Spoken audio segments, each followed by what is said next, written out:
প্রস্তুতকারী যে নারী লাবণী আক্তার, জন্ম 30 নভেম্বর 1997, গ্রাম সৈয়দ বস্তা, কলেশ্বর ইউনিয়নের উনি।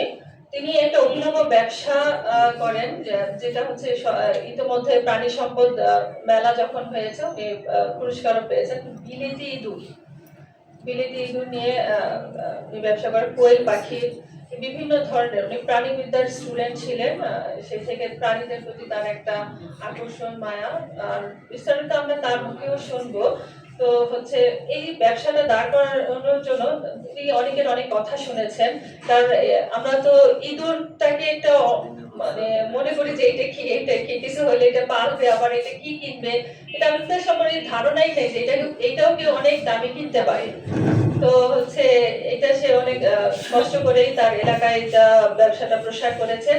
তার এই অদম্য সাহস আর না মানা শক্তি এবং পূর্বের তুলনায় তার আর্থিক অসচ্ছলতাও হয়েছে। আমরা সাধারণত চিন্তা করি লেখাপড়া হলে, চাকরি বাকরি করলে একটা বেতন পাবো, আমার আর্থিক দেশ থেকে এই সুইজারল্যান্ডের সুইস অ্যালপিনো রেড, আমি মানে এটাকে কি বলবো, এই মানে বাসায় পালার জন্য প্রথমে 4টা ইঁদুর আমার আনা হয়েছিল।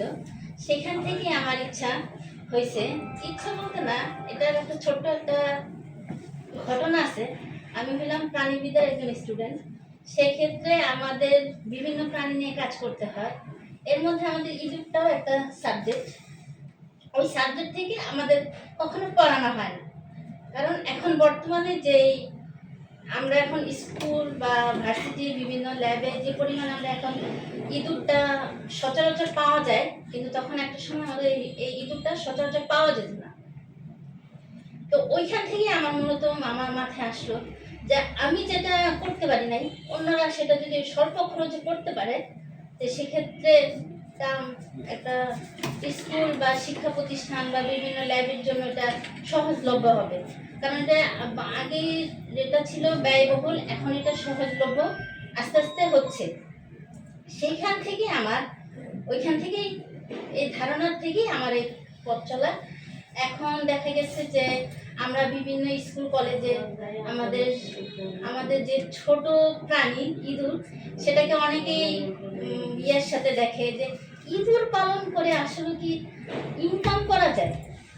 এই পৃথিবীতে আল্লাহ তাআলা সব জিনিস সৃষ্টি করেছে মানুষের কোনো না কোনো উপকারের জন্য। আর সেই ইঁদুর থেকে শুরু করে টিকটিকি, যে কোনো প্রাণী আমাদের কোনো না কোনো কাজে আসে। ওইখান থেকেই আস্তে আস্তে আজকে আমার এই পথ চলা। আমরা এক একটা ইঁদুর যদি আমাদের বিভিন্ন স্কুল, ভার্সিটি, বিভিন্ন ল্যাব, ফার্মেসি থেকে আমাদের খোঁজা হয় যেন আমরা যেন তাদের সময় মতন ইঁদুর ডেলিভারি দিতে পারি।